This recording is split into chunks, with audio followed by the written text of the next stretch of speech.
مرکز پہلا باب 29 آیت سے 34 آیت تک، صفحہ نمبر 35۔ یسوع بہت لوگوں کو شفا دیتا ہے، اور وہ فی الفور عبادت خانہ سے نکل کر یعقوب اور یوحنا کے ساتھ شمعون اور اندریاس کے گھر آئے۔ شمعون کی ساس تپ میں پڑی تھی، اور انہوں نے فی الفور اس کی خبر اسے دی۔ اس نے پاس جا کر اور اس کا ہاتھ پکڑ کر اسے اٹھایا، اور تپ اس پر سے اتر گئی، اور وہ ان کی خدمت کرنے لگی۔ شام کو جب سورج ڈوب گیا تو لوگ سب بیماروں کو اور ان کو جن میں بدروحیں تھیں اس کے پاس لائے، اور سارا شہر دروازہ پر جمع ہو گیا۔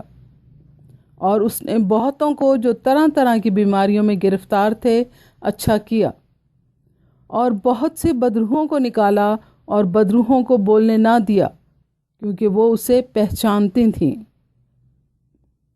کلام مقدس کے پڑھے اور سنے جانے پر خدا کی برکت ہو، آمین۔